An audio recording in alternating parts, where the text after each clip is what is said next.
प्रभु रामदेव भगवान अल्लाह खुदा ईश आदि नाम एक ही शक्ति के हैं। वो कैसा है, कहां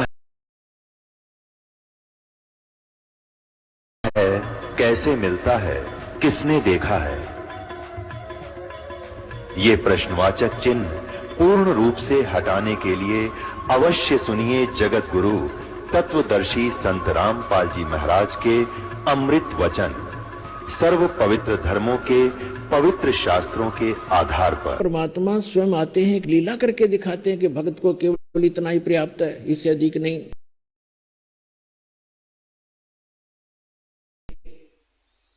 कबीर साहब कहते हैं, कहा चनावे मेड़िया ये लंबी बीत उसारे, घर तो 3.5 हाथ भाई गणात पौड़े 4।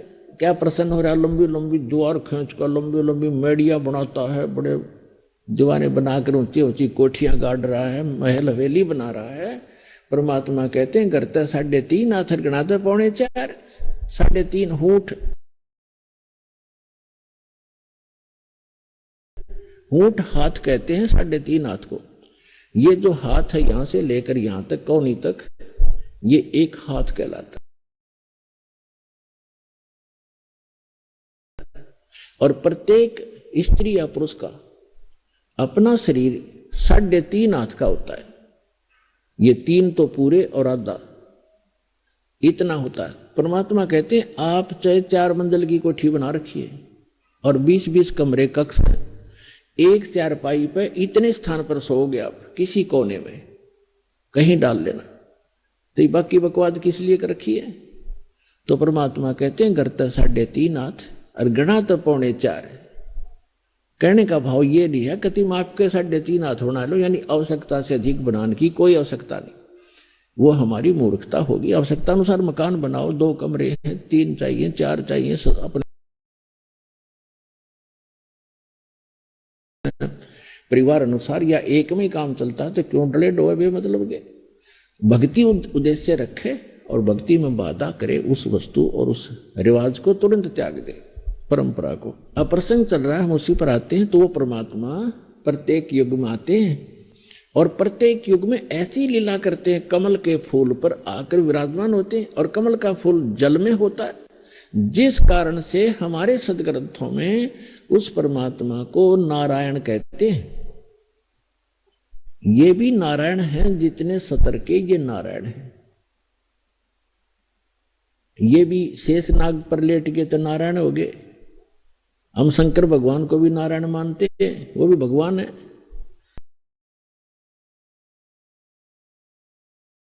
लेकिन वास्तव में नारायण जो है ये परमात्मा है, जिसके लिए वेद और ग्रंथ हमारे नारायण बोलते हैं। तो वहां से ये निसंतान दंपति उठा ले जाते हैं। तो सतयुग में परमात्मा जब आए, एक विद्याधर नाम के ब्राह्मण थे,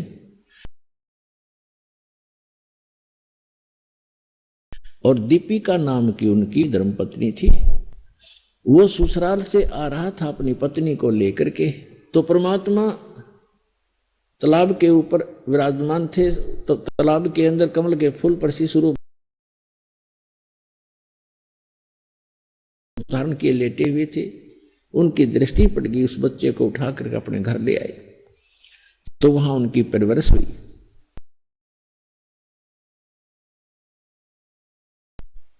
की लीला हुई, धीरे धीरे बड़े हुए। बहुत सा मनु जैसे विद्वान जो पाक रहे थे वेदों के, उनके छक्के छुड़ा दिए दाता ने।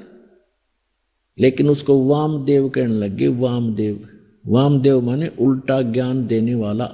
उल्टा, वाम माने उल्टा, जैसे दाना हाथी बामा हाथ, बामा वाम। इस तरह उनको ना सुन करके अपनी प्रभुता छूटी नहीं। ज्ञान भगवान का ग्रहण ना स्वयं किया उन ऋषियों ने, ना हमें करने दिया। फिर अगले जन्म में परमात्मा की दया हुई, वही आत्माएं जो विद्याधर और दीपिका वाली आत्माएं त्रेता के अंदर एक वेदविद ब्राह्मण नाम का ब्राह्मण हुआ और सूर्या नाम की उसकी पत्नी का संयोग हुआ। वो वही आत्मा थी जो सतयुग में थे। और इसी प्रकार परमात्मा उनको त्रेता में भी ऐसे ही कमल के फूल पर मिले।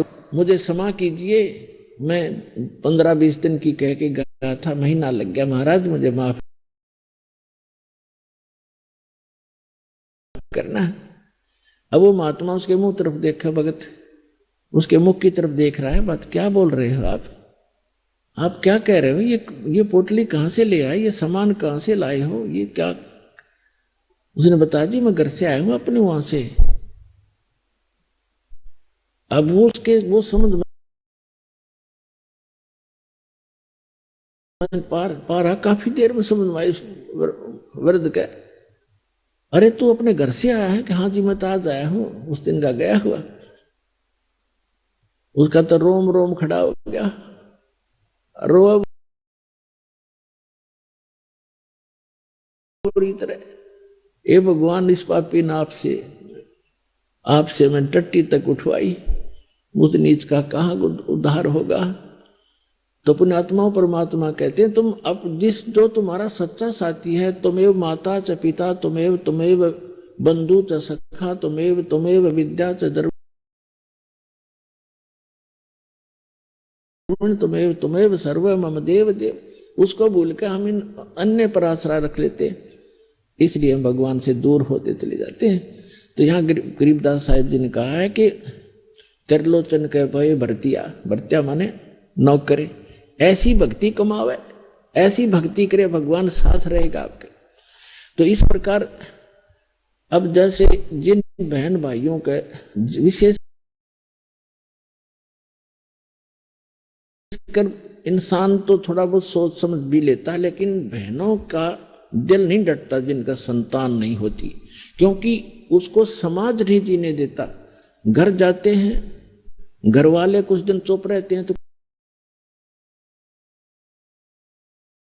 कोई पड़ोसी आ जाएगा, आओगा कोई काम और पूछेगा नो बहू का कि मैं होया नहीं बालक बोलक।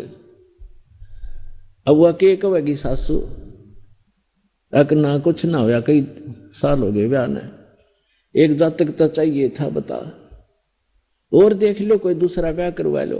अब उस बेटी के और समस्या पैदा कर दी कि एक और ये भी ब्याह करवाएंगे, यानी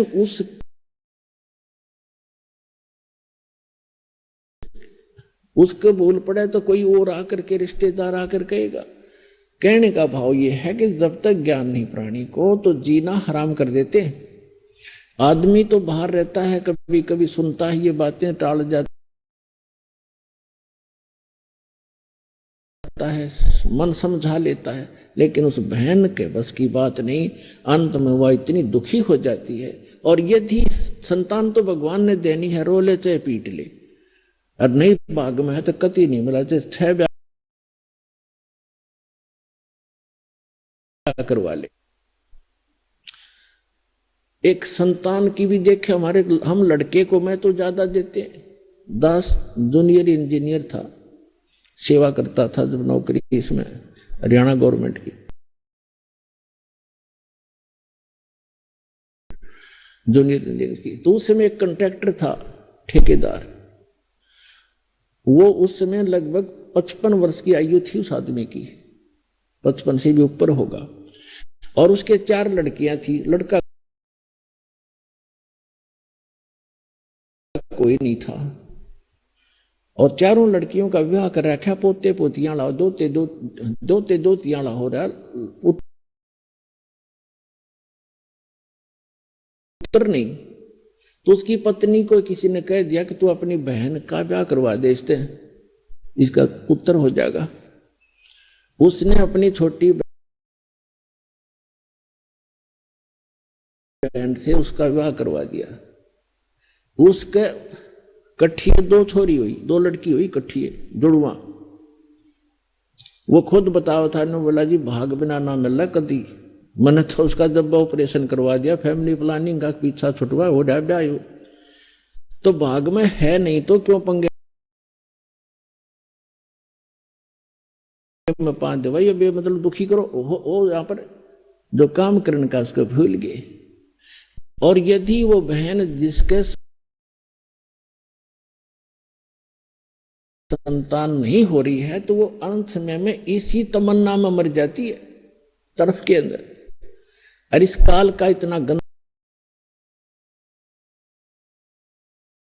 विधान है, अगले जन्म में उसको कुतिया बनाता है।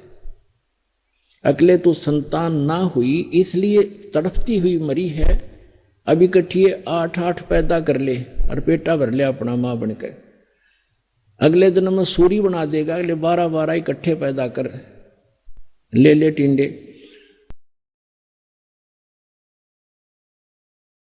तो पुण्यात्माओं, इस ज्ञान को आधार बनाकर जीवो तब जिया जाएगा इस गंदे लोक में। तो परमात्मा का कहने का भाव यह है कि परमात्मा ने उस विद्याधर और दीपिका को संतान नहीं दी, स्वयं आगे वो हमें लादना नहीं चाहते, हमारा वजन कम करना चाहते, और हम आदत बन गई है और हम लद कर ही ठीक चलते हैं। जैसे गधा खाली छोड़ दे कूदता चलेगा,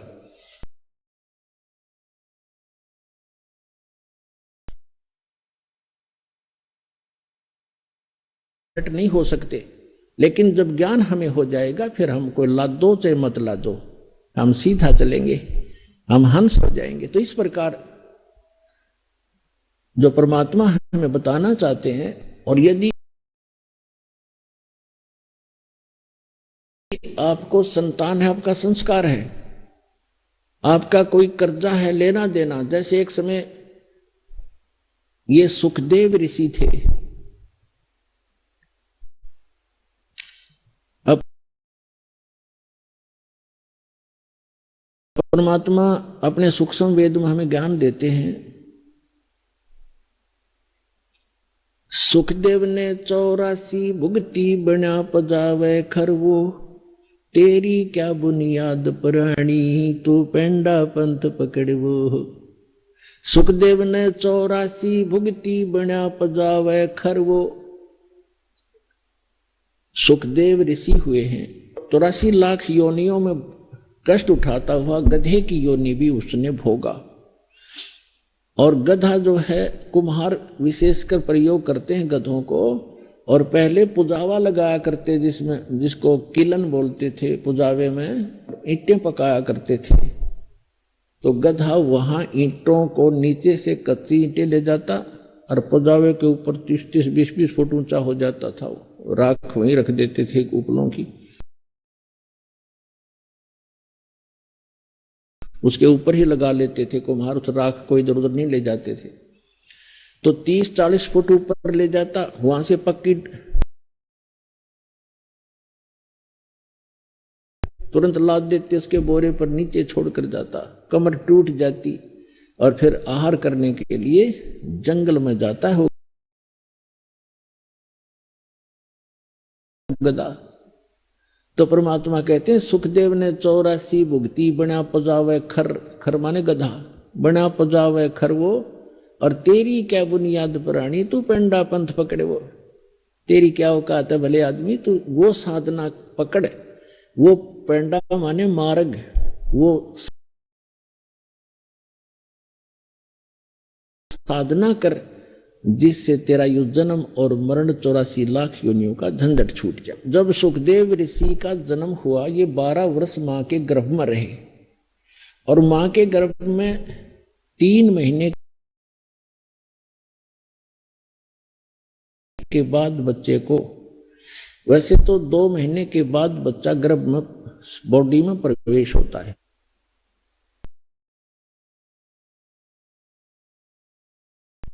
उस 3 महीना का होने के बाद उसको अपनी सारी जानकारी चेतना होती है।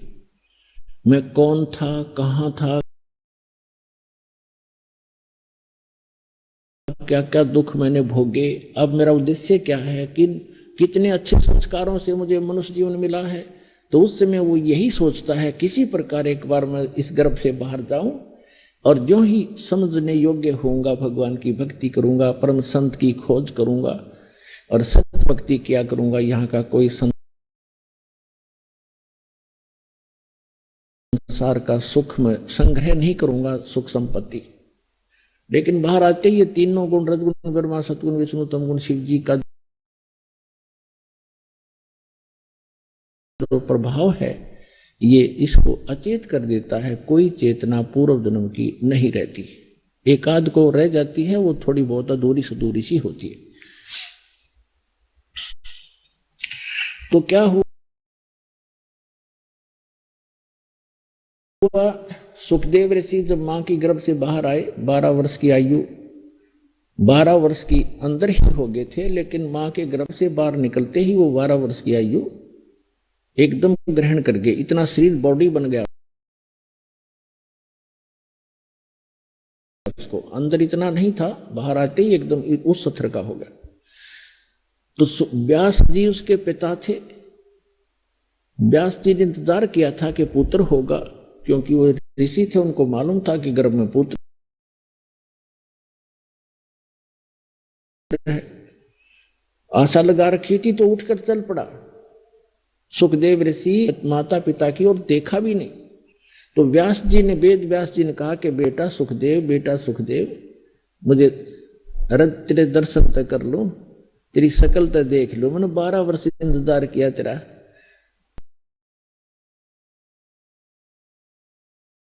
तो वो पीछे नहीं मुड़कर देखता है और चलते चलते कहता है कि ऋषि जी, ना जाने कितनी बार आप मेरे पिता बने हो और ना जाने कितनी बार मैं तेरा पिता बना हूं। ये तो बुरा झंझट है, अब के मैं अपना पीछा छुटवाऊंगा। मुश्किल से मानव शरीर प्राप्त हुआ है। तो वहां सुखदेव ऋषि ने कहा कि एक लेवा एकदम आपका कोई लेन देन उलझा हुआ एक दूसरे के साथ। तो एक लेने वाला है, एक देने वाला है। जैसे आप देखते हो, पिता सारी उम्र कमाता है, खूब मेहनत करता है, पैसे इकट्ठे करता है, पुत्र ऐसा निकम्मा पैदा हो जाता है, वो उस पैसे को खर्च करता है, शराब पीता है, काम का हाथ नहीं लगाता। पिताजी काम की कार्य के लिए कहता है तो नाराज हो जाता है, लड़ने को दौड़ता है। तो वो क्या है कि उस पिता ने कभी उस पुत्र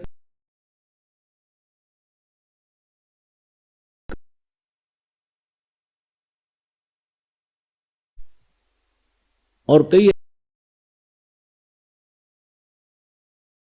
ऐसे देखे, जैसे लड़की का विवाह कर दिया, खूब शान शौकत में पैसे खूब दान कर दिए, करते ही हैं जैसे करते रहे हैं, और फिर 6 महीने के बाद पुत्री की मृत्यु होगी। तो वो दामाद बनकर आया था, वो पिछले जन्म का मांगा था, उसका उधार थी, वो देना पड़ा उसने। तो पुण्यात्माओं, यहां इस बात को आप पक्की समझ लेना, ये कोई डूम बाट के गीत नहीं है।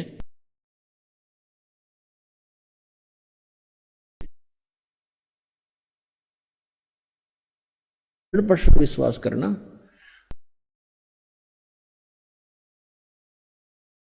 और जो भी आपका लेन देन है, कर्ज है, अब जैसे हम अपने तरफ से किसी का कर्ज उतारने की चेष्टा करते हैं तो वो अपने हिसाब से उतरे तो उतरे, ना भी उतरे। और जब हम समर्थ की शरण को, कोई सेठ की शरण ले लें और उसको हम अपना दुखड़ा रोते हैं, तो वो उसको कहता भी ठीक है, यहां मजदूरी कर मेरा, और जिसका कर्जा तू दे दे, ले पैसे दे।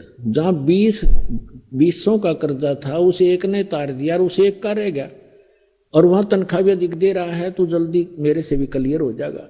तो हम इस परमपिता की शरण में आने के बाद आपका लेन देन जो भी है वो आपका शीघ्र सुलझ जाएगा। और जैसे कई बार, अब जैसे आजकल पॉलिसी चल रही है, बहुत से राज्यों में सब्सिडी दे देते हैं 80%, 40-60%। जैसे लोन आपका कर्जा है 1 लाख रुपया, 60,000 माफ कर दिए, 40 रह गया। और कुछ ऐसे भी अच्छे राजा होते हैं हैं जो अपनी प्रजा का कर्जा ही माफ कर देते हैं कि आगे तुम ठीक चलियो और पिछला कर्जा माफ, तो हो गया ऋण मुक्त। तो इसी प्रकार ये समर्थ परमात्मा कबीर जी आपके पिछले जो लेन देन सबको माफ कर देगा, और आपके जो पुत्र पुत्री आए हैं, पिता बनकर आए हैं, पत्नी बनकर आए हैं, बेटा बेटी बनकर आए हैं, उनके संस्कारों के जो कर्जे हैं वो मालिक माफ करके कैंसिल कर देगा, और उनको भी धनी करेगा भक्ति का, उनका भी पूरा अकाउंट कर देगा और आपको बहुत आसानी से सुलझा देगा। तो यहां परमात्मा कहते हैं एक लेवा एक देवा दूतम, और कोई किसी का पिता नहीं पूतम, ये ऋण संबंध जुड़ा एक ठाठा, अंत में सब 12 बाटा। तो कहने का भाव ये है कि जो प्रसंग चल रहा था उसको क्लियर करने के लिए आगे तभी हम चल सकेंगे, और आपको इस मार्ग पर तभी रोक सकेंगे जब आपके सारे संशय दूर होंगे। तो इससे लगभग आपका सारा कंसेप्ट क्लियर हो गया होगा कि संतान है कोई बुरा नहीं, वो तो आपका संस्कार उलझा हुआ है, आप ना चाहोगे तो भी होगी होता है, और जिनका संस्कार नहीं है वो चाहेंगे तो भी नहीं होगी। तो हमारा चाहा ना तो होता है और ना ही हमारा किया होता है।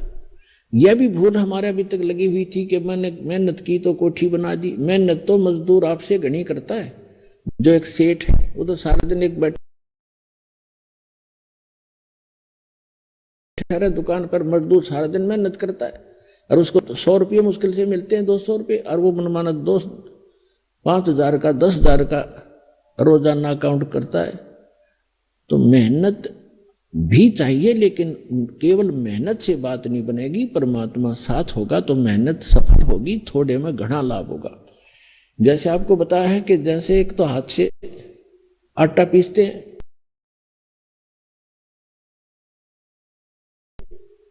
चक्की से, और फिर पावर का कनेक्शन हो जा, वो चक्की लगा ली पावर वाली, ना तो हाथ लाना, एक बटन दबाना, कट्टा कट मिनटा पीस करे। तो वो पावर से जो काम होगा वो हाथ से मैनुअली थोड़ा होगा। इसलिए जब परमात्मा की पावर का कनेक्शन आपको मिल जाएगा तो आपके जो आम संस्कार हैं वो भी बहुत अच्छी तरह परमात्मा हल्के करके उनको आप ही वहन करेगा। परमात्मा की पावर से सब ठीक। वो ऊपर से तक खूबसूरत ऐसा ही पूरा सारा कुछ सिस्टम दिखा था, लेकिन पीछे उनका कनेक्शन था नहीं।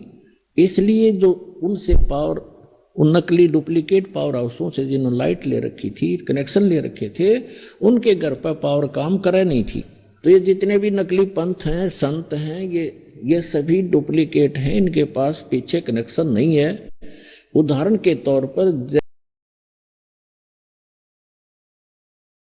जैसे ये राधा स्वामी पंथ आगरा से चला है, उसी से ब्यास में, उसी से धन धन सतगुरु सच्चा सौदा सिरसा में, उसी से जय गुरुदेव पंथ, उसी से जनोद के अंदर एक भिवानी वाला ताराचंद पंथ, उसी से, और उस पावर हाउस का आगे कनेक्शन चाहिए थर्मल प्लांट से। तो थर्मल प्लांट से कनेक्शन नहीं है तो पावर हाउस में कितनी सजावट से बना रखे और कितने बढ़िया इंस्ट्रूमेंट रखे हो, वो यूजलेस है। तो उसका थर्मल प्लांट से कनेक्शन नहीं था, यानी आगे उसका कोई गुरु नहीं था, जिस कारण से जितने भी वो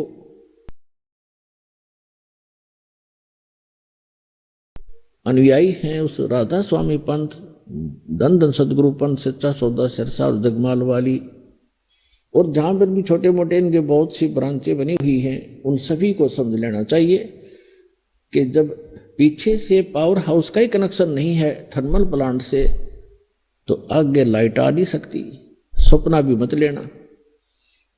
और परमात्मा स्वयं आए कबीर साहब, ये स्वयं थर्मल प्लांट होते हुए भी पावर हाउस का रोल किया, और एक गुरु परंपरा बना के उन्होंने आगे चले ताकि आने वाले समय में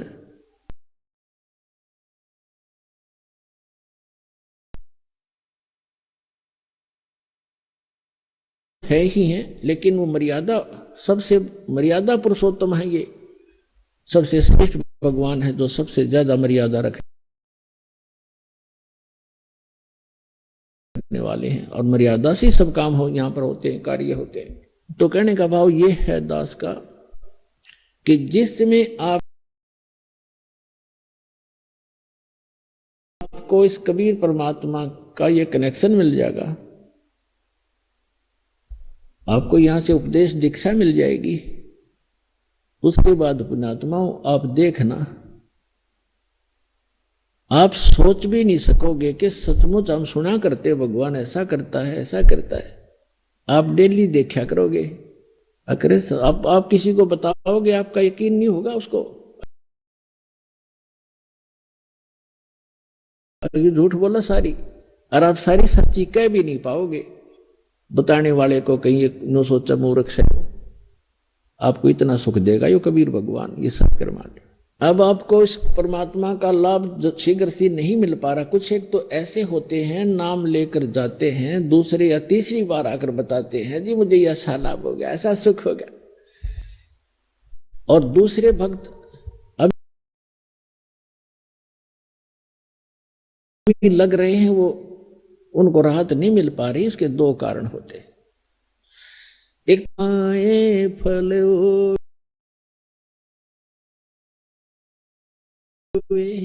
धीरे धीरे रे मना, और धीरे सब कुछ हो, माली सींचे 100 घड़ा।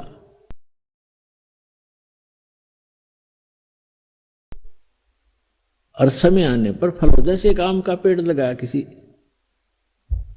माली, जैसे पौधे लगाते थे बाग में, उसी से आपको समझाना चाहते हैं परमेश्वर कबीर जी कि हे मन, अब धीरे धीरे सारे काम होंगे। जैसे एक माली पौधा लगाता है,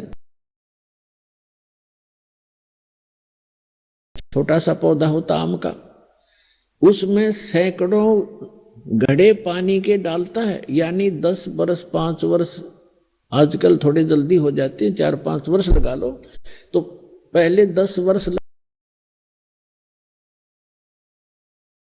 लगभग 10-12 वर्ष के बाद आम का फल, पेड़ बड़ा होता था और फिर फल से लदपद हो जाता था, इतना फल लगता था, आप भी खा लेते थे, अचार भी डाल लेते थे, पड़ोसी भी, साथ वाले भी, मोहल्ले वाले भी तोड़ ले जाते थे, रिश्तेदारों को भी रखा करते गठड़ी बांध के, तो भी समाप्त नहीं होते।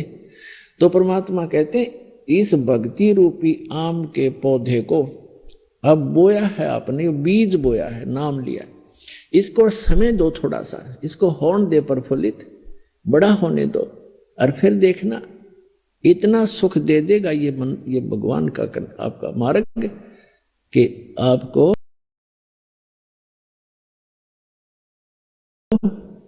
कहीं बिना मांगे देगा, आप सोच भी नहीं सकोगे, इतना सुख दे देगा। दूसरा कारण ये बताते हैं कि जैसे एक तो तुरंत आराम हो गया, और एक को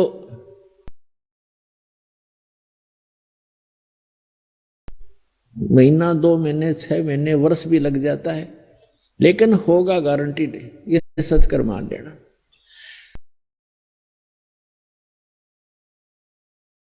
अब क्या बताते हैं, जैसे एक रोगी है, दोनों एक ही रोग से ग्रस्त हैं, अब दोनों ही एक रोग से ग्रस्त हैं, दोनों के एक जैसी बीमारी है।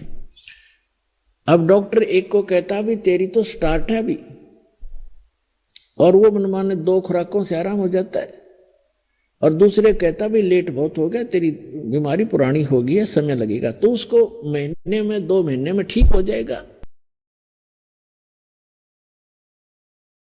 जब कारगर दवाई मिल गई है तो वो महीने 2 महीने में ठीक हो जाएंगे। तो दूसरा आपको उदाहरण दें कि जैसे एक तो कपड़ा थोड़ा मैला हो, कुर्ता पजामा, तो वो एक ही बार के साबुन लगाने से स्वच्छ हो जाता है। एक ज्यादा मैला हो गया, वो मैला मलिन कर रखा है, इसमें बहुत से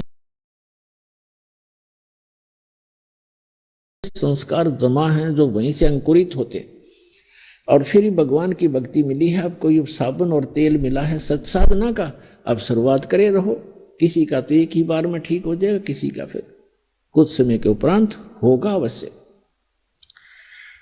और तीसरा कारण यह है कि क्या बताते हैं, सतगुरु के दरबार में कमी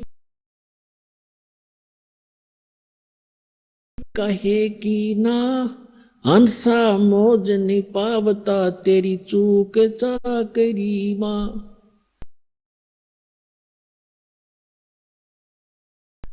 इस सच्चे दरबार में, इस कबीर परमेश्वर के दरबार में, परमात्मा की शरण में किसी भी चीज की कमी नहीं।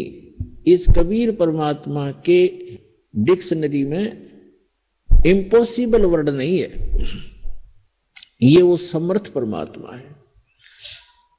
कहते मासा घटे ना तिल बधे विद ना लिखे जो लेख, और सच्चा सतगुरु मेट कर ऊपर मारे बेख। अब आपके जो भाग्य में, प्रारब्ध में, किस्मत में जो लिखा है,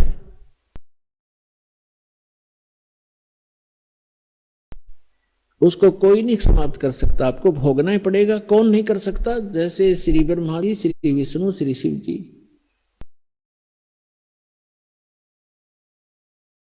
और ये ब्रह्म जिसको सरपुरुष कहते हैं, और परब्रह्म अक्षर पुरुष, ये भी आपके प्रारब्ध की, आपके लिखी किस्मत को मिटा नहीं सकता, प्रारब्ध को समाप्त नहीं कर सकता। सुख है तो सुख मिलेगा, दुख है तो दुख मिलेगा।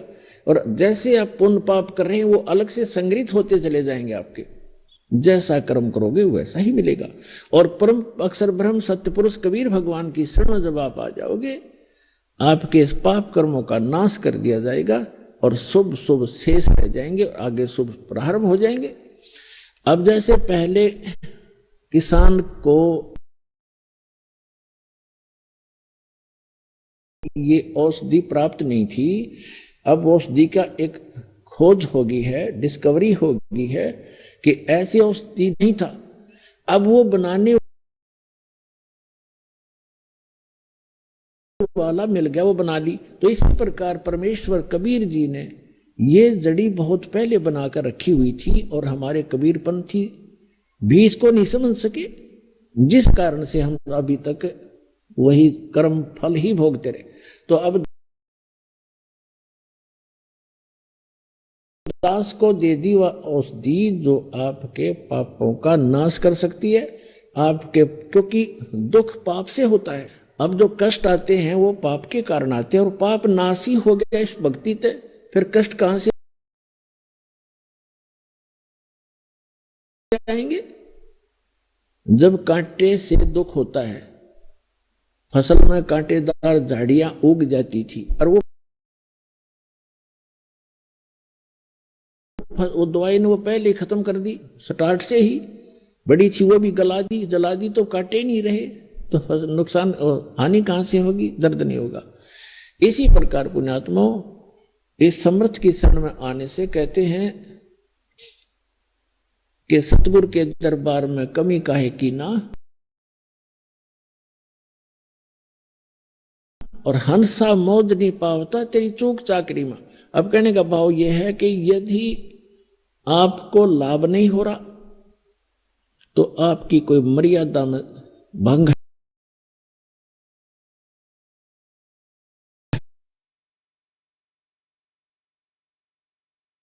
विचार कीजिए, जैसे एक ही खंभे से, एक ही ट्रांसफार्मर से और 10, 20, 50 घरों को, परिवारों को कनेक्शन मिला हुआ है। अन्य के पंखे चल रहे हैं, मोटर चल रही है, कूलर चल रहे हैं, और एक का नहीं चल रहा है, तो उसका कोई कनेक्शन लूज हो लिया या कट चुका है किसी कारणों से, उसकी वेरीफाई करो क्यों, किस कारण से कनेक्शन कटा, हमारे घर ये पावर क्यों नहीं आई। और पावर भी पहुंची हुई है तो आपके कोई पंखे या कूलर में डिफेक्ट है, आपकी फिटिंग में डिफेक्ट है, उसको ठीक कराइए। तो इसी प्रकार इस परमात्मा से उपदेश दीक्षा लेने के बाद आप जी मर्यादा जरूर अवश्य निभाएं। कबीर साहब कहते हैं, जब तक हंसा हमरी आना, काल लगे ना तेरा बाणा। पग पग पर यो तक तक मारे, काल अचानक बाना। अब क्या बताते हैं कि ये काल पग पग पर अचानक दुर्घटना कर देता है, कोई हानि कर देता है, जब इसका संस्कार हानि का होता है। और जब हम परमात्मा की शरण में आ जाएंगे और मर्यादा में रहेंगे, तो परमात्मा कहते हैं, जब लग हंस हमारी आना, ये पुण्यात्मा, ये हंस हमारा भक्त जब तक हमारी आन माने मर्यादा में, आन कान में, हमारी मर्यादा में रहेगा, और तब लगे न तेरा बाना। काल को कहते हैं कि हे काल, जब तक मेरा हंस मेरी मर्यादा में है, तू अटैक नहीं कर पाएगा। तो हमने मर्यादा को बहुत महत्व देना पड़ेगा। परमात्मा कहते हैं, अब परमात्मा क्या बताते हैं कि जैसे ये मर्यादा आपकी इतनी कंपलसरी है, जो दास आपको नियम बताता है, जैसे सीता जी के बारे में श्री रामायण के अंदर आपने बहुत बार सुना है कि रावण का मामा मारीची एक स्वर्ण मृग बनकर, सोने का हिरण बनकर, और जहां सीता ने कुछ बगीची लगा रखी थी, वो फूल फालों को तोड़ने लग गया, खराब करने लगा। और जो ही सीता की दृष्टि पड़ी, वो सोने का मृग बहुत सुंदर लगा। उसने अपने पति से कहा कि इस मृग को मेरे लिए लाओ पकड़ के, जिंदा या मुर्दा, नहीं तो मैं अनशन कर दूंगी। अब राम विवश हुए और लक्ष्मण को कहकर चल पड़े कि ये मैं लाता हूं, इसको जहां तक मैं प्राप्त होगा तू मत आना।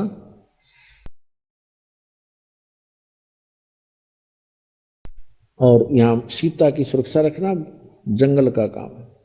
श्री राम वाण लेकर चल पड़ा, मृग आगे चल के बहुत दूर ओझल हो गया, काफी दूर निकलकर वहां से आकाशवाणी कर दी, हाय भाई मर गया, हाय भाई मर गया। तो लक्ष्मण और सीता ने दोनों ने सुनी आवाज। तो सीता ने कहा कि तेरे भाई आपत्ति में है, आप जाइए और उसको बचाइए। लक्ष्मण ने कहा कि ये कोई जाल है, मेरे भाई पर कोई आपत्ति नहीं हो सकती, आपको पता नहीं है उनके सामर्थ्य का। लेकिन वो नहीं मानी और उल्टी सुल्टी कुछ उठपटांग बातें कह दी कि तेरे मन में दोष है, तू चाहता वो मर जाए, मुझे पत्नी बनाना चाहता है, तो इसलिए नहीं जाना चाहता। इससे दुखी होकर वो सूरवीर कहने लगा कि माता ठीक है, आज तक ये मन में दोष भी नहीं था, पर आपने गलत बात बोल दी। पर एक काम करना, हम ये एक मंत्र बोलकर रेखा खींच कर जाता हूं, इससे बाहर मत जाना, तो तुझे बाहर जाएगी तो हानि हो जाएगी। वो चला गया, पीछे से रावण आ गया। वो तो इंतजार थी कि ऐसे ऐसे बनेगी, उठा के लानी थी उसको, तो उसको पता नहीं था कि रखा ऐसी खींच रखी है। तो रावण आया साथ दो रूप बनाकर भिक्षा लेने के लिए। पहले उसने आवाज लगाई कि माई भिक्षा दो। सीता ने कहा जी यहां आकर ले जाओ, झोंपड़ी के पास, कुटिया के पास। रावण आने लगा तो उसमें से एकदम ऐसी लपट निकली कि 10 कदम पीछे गया और फिर कहा कि आप यहां बाहर आकर के भिक्षा दे दो, भिक्षा दो, नहीं तो आपने तो मुझे मरवा दिया था। ये पता नहीं कितनी भयंकर रेखा है, कैसे। तो सीता जी ने सोचा क्या फर्क पड़ा है, अभी आटा देकर वापस आ जाऊंगे, अभी भिक्षा डालकर अभी आ जाते हैं। अब वो जरा सी उससे बाहर निकली रेखा से और उसने पकड़ दी बाजू, यहां से घेर ली कमर पे, लंका में पटगी जाके अब वो मूर्ख थे जो यूं कह गए थे इससे बाहर मत निकलना, ना तो हानि हो जाएगी। वो पागल थे। आप बिरान मट्टी करवाई, 12 वर्ष तक वहां पड़ी रही उसके अंदर, उस 9 लखे बाग में कैद बन के, और करोड़ों आदमी मरवा दिए जब जाकर पीछा छूटा।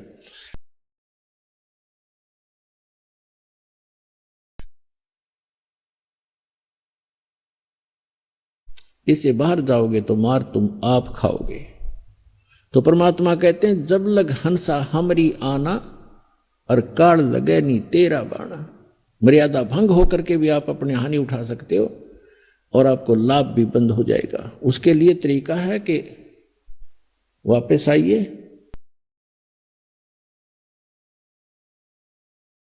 और अपना नाम खंडित है उसको कनेक्शन को दोबारा सुचारू करवाइए। भविष्य में बहुत सावधानी बरतिएगा। देखो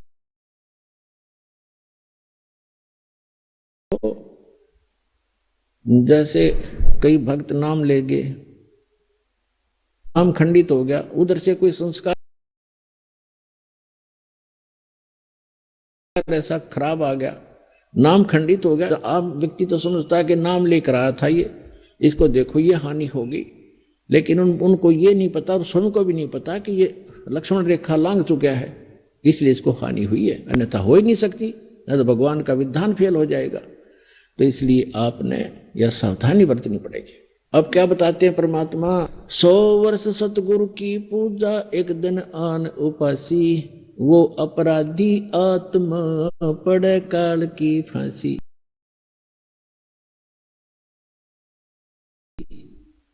100 वर्ष तो सतगुरु की पूजा, 100 वर्ष तक सतगुरु यानी गुरु जी के अनुसार साधना करता रहे,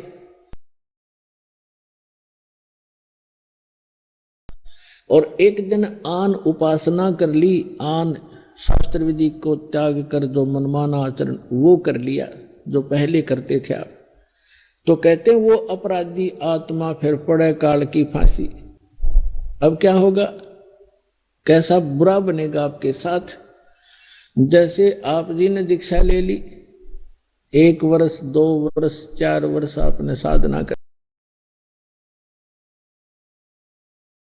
ली, और फिर कोई ऐसी बात आ गई, आपका नाम खंडित हो गया, लोक लाज में आके आपने नाम खंडित कर दिया और आन उपासना शुरू कर दी और ये पूजाएं छोड़ दी, तो फिर आपके साथ क्या बनेगी कि आपको फिर भी लाभ हो रहे होंगे, आप इस नाम को त्याग दोगे, साधना भी बंद कर दोगे। नाम खंडित हो गया तो साधना ये करते भी रहना कोई लाभ नहीं होगा। जैसे कनेक्शन कट गया और बटन दबाते रहो, स्विच ऑन करते रहो, सारे से सारे पंखियों के भी, कूलर के भी, मोटर के भी, आपको भ्रम है कि लाइट चलेंगे नहीं। वो पहले तो आपने जब नाम त्याग दिया, कनेक्शन कट गया, ऑटोमेटिक है भगवान का मार्ग, इसमें किसी की सिफारिश की आवश्यकता नहीं। तो आप ये सोच रहे हो कि मैं भक्ति भी कर रहा हूं और दूसरी भी सब शुरू कर दी और गुटी शूटी भी लानी शुरू कर दी और सब मर्यादाएं लांघ दी, तो और फिर भी हानि नहीं हो रही आपको, आपका और हौसला बुलंद होता चला जाएगा, दुर्भाग्य होगा आपका। वो कारण क्या होगा कि 2 वर्ष 4 वर्ष जो आपने विधिवत साधना करके जो पुण्य इकट्ठे कर लिए वो आपके संग्रहित होंगे, आपकी बैटरी चार्ज होगी।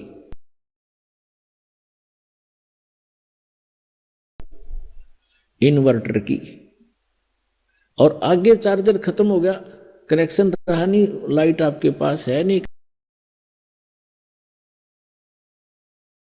चार्जर काम कर नहीं रहा, तो उस समय भी आप अपने पंखे चल रहे हैं, ट्यूब जग रही है, कूलर भी चल रहा है और आपको नो प्रॉब्लम। और जिस समय वो पिछला संग्रह किए हुए पुण्य आपके समाप्त होंगे, जो 4 वर्ष 3 वर्ष 2 वर्ष 5 वर्ष भक्ति सत करी थी इस दास के से उपदेश प्राप्त करके, तो वो आपका संग्रह पुण्य चलते रहेंगे और वो इतने भी चल सकते हैं कि आपको हो सकता है इस जीवन में भी कोई दुख ना हो, लेकिन आपका भविष्य अंधकार में होगा, बहुत भयंकर हानि होगी आपको यार। और फिर जब आपके पुण्य खत्म होंगे, वो बैटरी डिस्चार्ज होगी, डाउन हो जाएगी, उस समय देखना आपके ऊपर पहाड़ टूटेगा दुखों का ज्यों का त्यों। फिर वो कोई भी सब सुविधाएं समाप्त हो जाएंगी, क्योंकि आगे चार्जर आपका था नहीं, तो उसका भी फिर विकल्प है, फिर चार्जर लगवाना ही पड़ेगा, तभी वह बैटरी फिर संग्रह होगी, ना तो गया काम तय।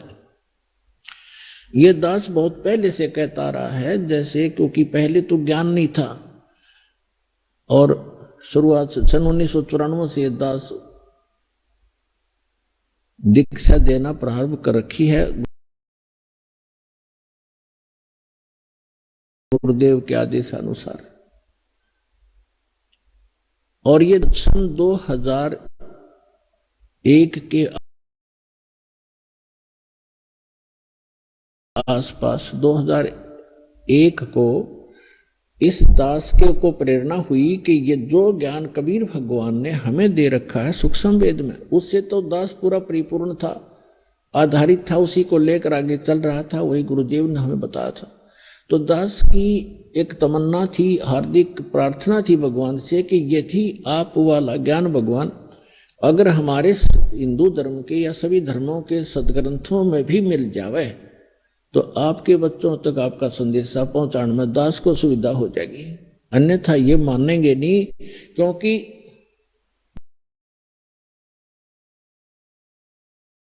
जब तक इनको सुख हो रहा है, जो अनुयायी बने थे 1994 से लेकर 2001 तक, वो वही बने थे जिनको सुख हो रहे थे, ऐसे ऐसे सुख हो रहे थे सोच भी नहीं सकते थे। और ये जरूरी नहीं होता कि हम जो सोचें भगवान सारी करे, क्योंकि बच्चा तो एक सर्प को भी पकड़ने की चेष्टा करता है, माँ बाप बॉडी गार्ड अंगरक्षक कोई भी गार्डियन है वो थोड़ा पकड़ने देगा, उसको उठा लेगा, उठाकर सुरक्षित ले जाएगा, कहीं ये डस ना ले। तो कुछ ऐसे हमारी डिमांड होती है जो भगवान नहीं देगा, करेगा आपको, जो आपको हानि करने वाली होंगी। जैसे मान ले किसी ने कोई बिजनेस शुरू करना है और आपकी पूरी टारगेट बन गया, यू करूंगा, और भगवान आपको सहयोग नहीं दे पा रहा है, तो समझ जाना चाहिए कि इसमें आपको हानि होगी आगे चल के, और आप उसी से विमुख हो जाते हैं। मैंने ये काम किया, मेरा कोई फल उसको सफल नहीं हुआ, वो सफल होने में आगे तुझे ज्यादा हानि हो जानी थी, इसलिए ना होने दिया उसने, तो वो छोड़ जाएगा नाम को। तो कहने का भाव ये था,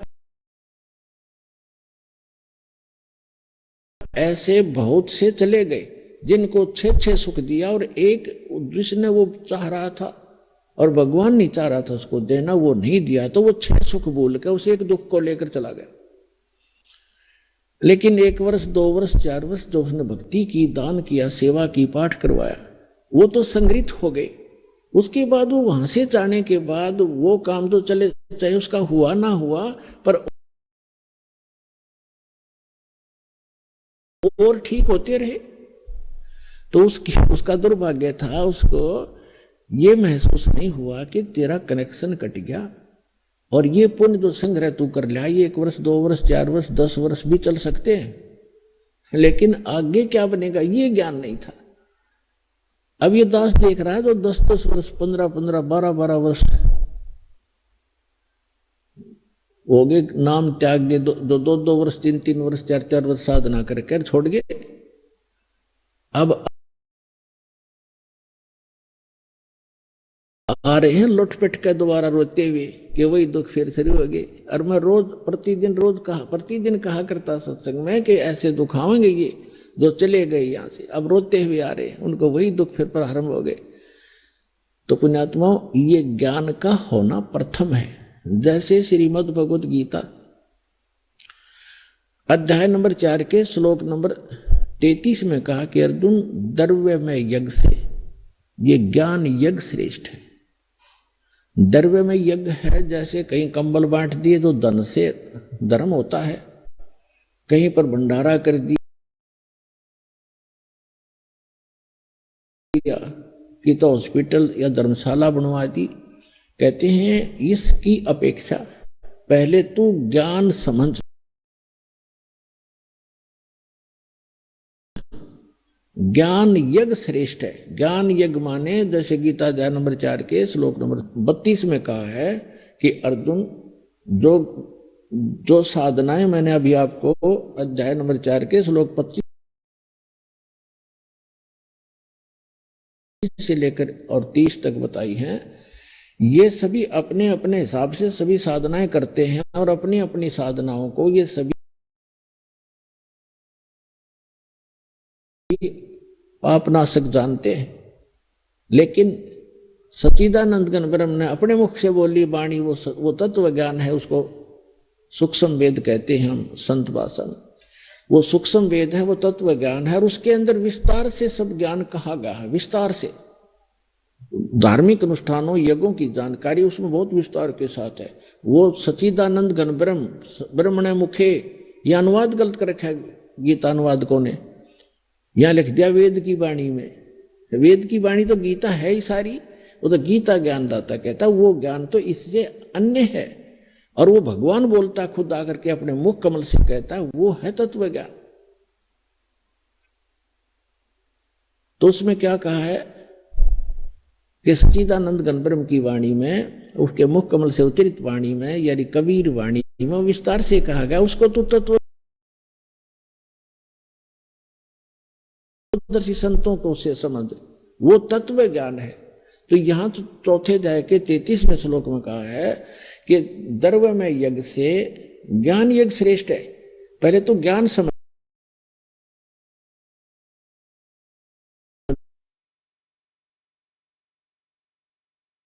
अच्छी बात है। कहीं आपने भंडारे कर दिए, कंबल बांट दिए, मेडिकल बनवा दिए, कोई प्याऊ बनवा दी, अच्छी बात है, लेकिन मोक्ष तो नहीं हुआ आपका। आप पहले तत्व ज्ञान सुनिए, फिर दीक्षा लीजिए संत से, फिर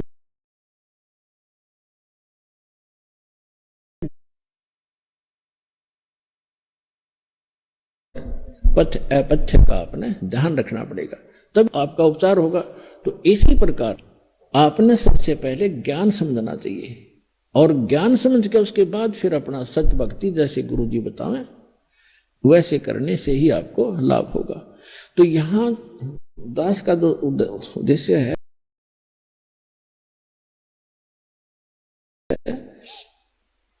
कि वो अब जो पहले इस ज्ञान को ढंग से समझा नहीं, अब परमात्मा ने दया करी आपके ऊपर, आप तो समझ रहे हो, साथ के साथ सब प्रमाण देख कर आते हो, तो आप डगमग नहीं हो सकते। आइए अब हम उन श्रद्धालुओं के अनुभव जानते हैं जो जगत गुरु तत्वदर्शी संत रामपाल जी महाराज जी से दीक्षा प्राप्त कर चुके हैं तथा उनके द्वारा बताए गए भक्ति मार्ग पर चल रहे हैं। सर नमस्कार। नमस्कार सर। सर क्या नाम है आपका? दिनेश विश्वकर्मा नाम है मेरा। दिनेश जी कहाँ से आए हैं आप? मैं ग्राम सुंदरपुर जबलपुर से हूँ, एमपी। अच्छा दिनेश जी, आप एक बात बताइए, संत रामपाल जी महाराज से कब जुड़े आप? संत रामपाल जी महाराज जी से मैं 26/1/2014 को जुड़ा। क्या काम करते हैं आप? दास जो है परमात्मा के जोड़ने से पहले इंश्योरेंस सेक्टर में काम करता था। सर संत रामपाल जी महाराज से नाम दीक्षा लेने से पहले आप क्या भक्ति साधना करते थे? मैं संत रामपाल जी महाराज बंदी छोड़ सदगुरु रामपाल जी महाराज जी की साधना करने से पहले दुर्गा जी की उपासना करता था। चूंकि मेरे घर में सारे लोग दुर्गा की ही उपासना करते थे, वही उपासना मैं करता था। और उस उपासना के करते करते मेरे जीवन में इतने कहर टूटे कि 26 साल की उम्र में मेरी पत्नी की मृत्यु हो गई कैंसर से। और दुर्गा जी का उपासना करने से जो मैं आपको बताने जा रहा हूं कि दुर्गा जी ऐसे साक्षात 8वां अंग सहित ऐसे तख्त पे विराजमान हो जाती थी और हम उनसे यही प्रार्थना करते थे कि कैंसर था, कैंसर ठीक हो जाए। आज जगत जननी है, जैसा सुन रखते हजारों वर्ष हजारों वर्ष तपस्या करने के बाद जो प्राप्त नहीं होता वो मैं इन आंखों से देख पा रहा हूं। मेरे तो भगवान मिल गया, मेरा मोक्ष हो गया, सारी चीज, और तो मेरे रोग दूर हो जाएंगे, पत्नी के सारा हो जाएगा। लेकिन भगत जी क्या बताऊं कि वो यही कहती रही ठीक हो जाएगी। वो दूसरे दिन मेरी पत्नी की मृत्यु हो गई। मृत्यु हो जाने के बाद मैं सारी रात सोया नहीं। मैं ये सोच रहा था कि इस दुनिया को मैं बताऊंगा, कोई यकीन नहीं करेगा कि ये दुर्गा साक्षात दिख रहा था, और इसके बाद भी इसके ऐसे हाल हो गए कि पत्नी मर गई, कैंसर से मर गई। मैंने क्या किया, सुन रखा था जैसे धर्मगुरु ने मरने के बाद भगवान मिलता है, मरने के बाद भगवान मिलता है। तो मैंने फैसला कर लिया सुबह में अपने आप को मार दूंगा और इसके बाद सफर करूंगा कि भगवान है कहां। जीते जी भगवान तो मैंने देखा, वो मेरे जीवन के कहर नहीं अलग कर सका। कोई मेरे जीवन में कहीं पे भी सुख और शांति नहीं प्राप्त हुई। ऐसा करके मैंने अपने आप का ये गला काट दिया। ये गला काट दिया। गला काटने के बाद जो है मैं 3 दिन जो है मरा हुआ था। दुर्गा जी के ऐसी चेहरा मेरे सामने होता था। मुझे जो है जितने भी काल के जो दूत हैं लेने आते हैं वो ले जा नहीं पाए। मैंने बोला भगवान मरने भी नहीं दे रहा, मिलता भी नहीं है, कहां जाऊं, कैसे पाऊं।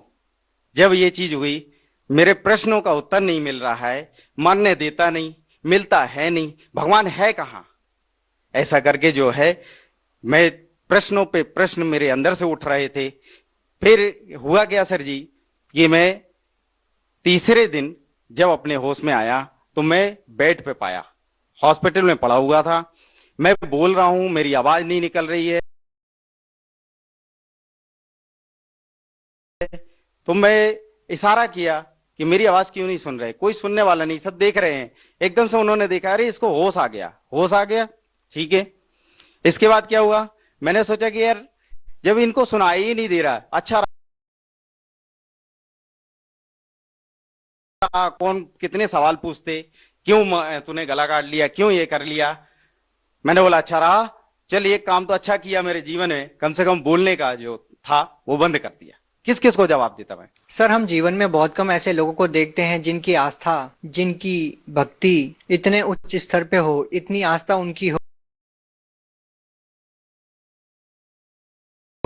कि भगवान पाने के लिए वो अपनी मौत को भी गले लगाना बेहतर समझते हैं। आपने भगवान प्राप्ति के लिए, भगवान दर्शन के लिए अपना गला काट दिया। आपकी पत्नी की मृत्यु हो गई, जबकि आप कह रहे हैं कि आपको दुर्गा देवी साक्षात नजर आती है, साक्षात दर्शन देती है। बावजूद इसके आपको आध्यात्मिक लाभ नहीं मिले, शारीरिक लाभ नहीं मिले। सर, आप क्या कारण मानते हैं कि आपको शारीरिक लाभ नहीं मिले, आध्यात्मिक लाभ नहीं मिले, जबकि हम देखते हैं कि आज के समय में बहुत कम ऐसे लोग होंगे जो आपकी तरह आस्था रखते होंगे।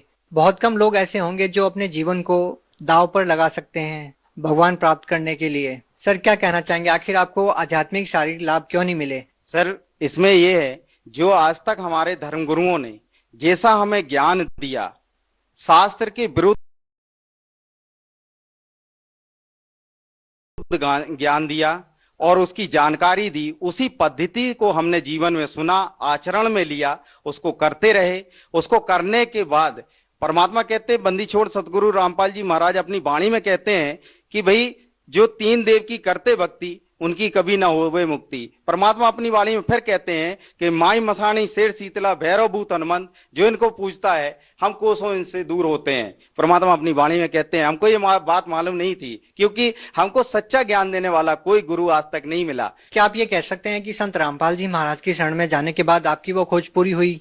बिल्कुल। मैं ये आपको बहुत बढ़िया बात बताता हूं। मेरे जब ये प्रश्नों का हल नहीं हुआ कि ये भगवान ये नहीं है तो वो परमात्मा है कौन, कहां है, कैसे मिलेगा, मैं इस खोज में जब चला तो मेरे माइंड में एक बात आई कि जो सारे जितने चैनल्स हैं, कहीं ना कहीं कोई तो गुरु होगा जो इस संसार के विषय में, इस भगवान के विषय में जानकारी दे रहा होगा।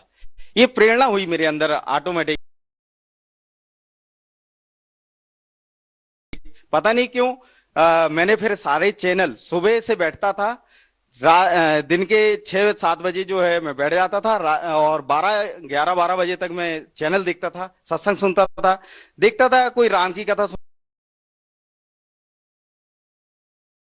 सुना रहा है, कोई विष्णु जी को बता रहा है, कोई जो है कृष्ण जी को लीला बता रहा है, लेकिन कोई इसके आगे की कोई कथा ही नहीं बता रहा है। जब नहीं बता रहा तो मैं उनको फिर मोल्ड करते जाता था, मतलब उनको चैनल चेंज करते जाता था। नहीं मिलता था, थक जाता था, दोपहर में खाना खाता, फिर सो जाता, 3 बजे फिर उठता, शाम के 6 बजे ऐसा चमत्कार कर देंगे। हनुमान जी पूर्ण परमात्मा है कलयुग में, मेरे को ज्ञान ही नहीं समझ में आ रहा है। कोई हनुमान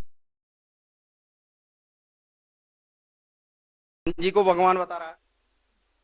फिर हुआ क्या कि मुझे जो है ये प्रश्नों का उत्तर एक दिन जो है बंदी छोड़ सतगुरु रामपाल जी महाराज जी का चैनल देखा। उसमें बंदी छोड़ सतगुरु रामपाल जी महाराज जो है दुर्गा कैसे पैदा हुई, कहां से इसकी उत्पत्ति हुई, ये सदग्रंथों में प्रमाण करके सब कुछ बता रहे थे। और जैसा मैंने उनका ज्ञान सुना, मेरे तो पैर तले से जमीन नहीं खिसक गई कि ऐसा अनमोल ज्ञान। हे परमात्मा, आप तो ऐसा अनमोल ज्ञान बता रहे हैं मालिक, मैं कहां खोज रहा था परमात्मा, आप तो यहां मिले मालिक मुझे। मैं तो कहां कहां ढूंढा, गला काट दिया परमात्मा। आपको तो ढूंढते ढूंढते मालिक आपने मुझे ऐसे ऐसे दर्शन दिए। हे परमात्मा, मुझे शरण में ले लो मालिक। मेरा तो सब कुछ बर्बाद हो गया है। यहाँ दुनिया झूठ झूठ बोल बोल के और सबको बरगला रखी है, इनको सब मूर्ख बना रखा है, अपनी दुकानें चला रहे मालिक। ऐसा ज्ञान आपने जो निचोड़ करके सदग्रंथों में दिखा दिया। मैं तो ढूंढ रहा था परमात्मा, किसी ने आज तक, मैं बताऊं आपसे सर जी, किसी ने आज तक सदग्रंथों को खोल के नहीं दिखाया कि देवी भगवत गीता में क्या लिखा है, गीता में क्या लिखा है, वेदों में क्या लिखा है, कुरान शरीफ में क्या लिखा है, पवित्र गुरु ग्रंथ में क्या लिखा है, पवित्र बाइबल में क्या लिखा है। गुरु ग्रंथ में भी परमात्मा का नाम लिखा है 721 वाणी में। भगवान अपनी वाणी में कहते हैं, एक अर्ज गुप्तम पेश तू कौन करतार, हक्का कबीर करीन तू बे परवरदिगार। वो मालिक का नाम बता रहे गुरु ग्रंथ साहिब में। सर, आपकी बातों को सुनकर निसंदेह हर कोई विश्वास कर सकता है कि आपको संत रामपाल जी महाराज से नाम दीक्षा लेने के बाद परमात्म तत्व का ज्ञान हुआ। परमात्मा कौन है, कहाँ है, कैसे है। हम आपसे ये पूछना चाहते हैं कि संत रामपाल जी महाराज से नाम दीक्षा लेने के बाद आपको क्या लाभ मिले। बंदी छोड़ सतगुरु रामपाल जी भगवान जी से दीक्षा लेने के बाद मुझे, मेरे शरीर में, बचपन में मैं पेड़ से गिर गया था, मेरे रीढ़ की हड्डी में बहुत तकलीफ रहती थी, वो ठीक नहीं होती थी। वो परमात्मा बंदी छोड़ सतगुरु रामपाल जी महाराज जी से दीक्षा लेने के बाद 90 ही दिन में वो जो काफी साल का दर्द था, जो डॉक्टर ठीक नहीं कर पाए, जो कोई संत ठीक नहीं कर पाया, कोई झाड़ा लगाने वाला ठीक नहीं कर पाया, वो परमात्मा की सतभक्ति करने से वो ठीक हो गया। सर जी, ये कहना चाहता हूं कि जिन पूजाओं को पहले मैं करता था, उनमें मेरे को जो एक गंदी लत थी, जो कोई नहीं जानता था मेरे परिवार में, मैं शराब भी पीता था, बीड़ी सिगरेट भी पीता था और गांजा भी पीता था। और मेरे घर के, मेरे परिवार के कोई नहीं जानते थे कि ये नशा ये करता है। उन पूजाओं को करते करते मेरे को ऐसी नशा की लत लग गई थी कि मैं 5-5 लीटर शराब तक पी जाता था, लेकिन वो कोई जान नहीं पाता था, कोई पता नहीं कर पाता था। मैं आपसे बतलाऊं कि मैं बयान नहीं कर सकता हूं शब्दों में, ऐसी हालत को मैं प्राप्त हो गया था। ऐसा नास्तिक होने जा रहा था कि भगवान इस दुनिया में है ही नहीं। आज जो भगवान पाने की प्रक्रिया जो बता रखी है, उससे भगवान मिला, वो लाभ नहीं मिले भगवान वाले, क्योंकि भगवान के लाभ सुन रखा है कि भगवान तो करुणा का सागर है, दया का सागर है। वो कुछ भी मेरे जीवन में नहीं कि ऐसा घटित हुआ। मेरे 26 साल। सर, आप इतना नशा करते थे, आप नास्तिकता की कगार पे पहुंच चुके थे। सर, आपका नशा कैसे छूटा फिर। बंदी छोड़ सतगुरु रामपाल जी महाराज जी की शरण में जाने के बाद मैं सर जी आपसे बताऊं, मेरा नशा 1 सेकेंड में ही छूट गया। वो जो लत थी, मुझे इच्छा ही नहीं हुई परमात्मा की शरण में जाने के बाद। सर, अब आपको कितने वर्ष हो गए हैं कि आपने नशा नहीं किया। मैं जैसे 26/1/2014 को मैंने परमात्मा बंदी छोड़ सतगुरु रामपाल जी की शरण में गया। उस तारीख से वो सारे नशे छूट गए एक ही पल में। सर, हम आपसे एक और बात पूछना चाहेंगे। कहीं ना कहीं संत रामपाल जी महाराज के जो अनुयायी हैं, उनके निशाने पर ज्यादातर हिंदू देवी देवता ही रहते हैं, क्योंकि वो कहते हैं कि उनको देवी देवताओं के पूजने से कोई लाभ नहीं मिला। हम आपसे ये प्रश्न पूछना चाहेंगे कि कहीं संत रामपाल जी महाराज हिंदू धर्म के खिलाफ कोई साजिश तो नहीं रच रहे? आखिर संत रामपाल जी महाराज किस धर्म को श्रेष्ठ मानते हैं? ये गलत है। बंदी छोड़ सदगुरु रामपाल जी महाराज जी ने किसी भी प्रकार से किसी भी धर्म के प्रति कोई साजिश नहीं रच रखी है। परमात्मा बंदी छोड़ सदगुरु रामपाल जी महाराज जी ने, क्योंकि उनका एक स्लोगन ही है एक कि जीव हमारी जाति है, मानव धर्म हमारा, हिंदू मुस्लिम सिख ईसाई धर्म नहीं कोई न्यारा। सर, यहाँ पे हम एक और बात पूछना चाहेंगे कि क्या सारे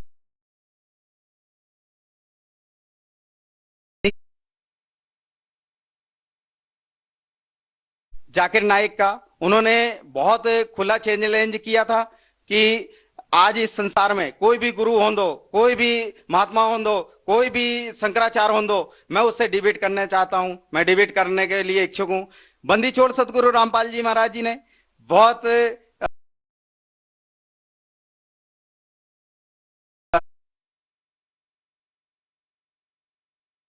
चर्चा करने के लिए आ सकते हैं, आपका स्वागत है।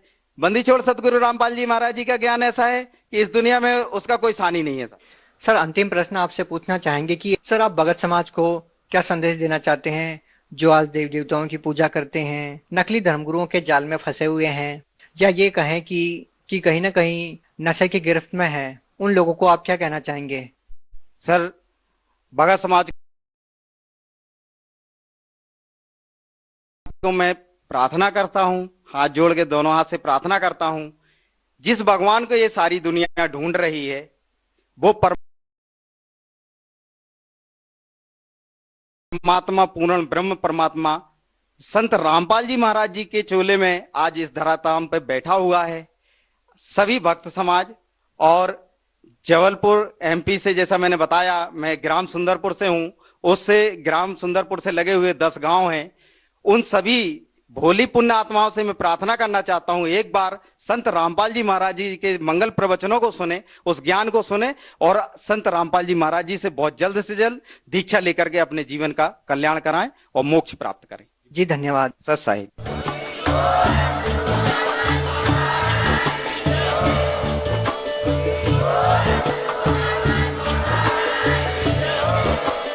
आप सुन रहे थे जगत गुरु तत्वदर्शी संत रामपाल जी महाराज जी के मंगल प्रवचन। अधिक जानकारी के लिए विजिट कीजिए हमारी वेबसाइट www.jagatgururampalji.org। संत रामपाल जी महाराज जी के शुभ आशीर्वाद से पूरे विश्व भर में 500 से भी ज्यादा नाम दीक्षा केंद्र हैं, जिन पर संत रामपाल जी महाराज जी द्वारा ऑनलाइन निःशुल्क नाम दीक्षा दी जा रही है। अपने नजदीकी नाम दीक्षा केंद्र का पता करने के लिए संपर्क करें।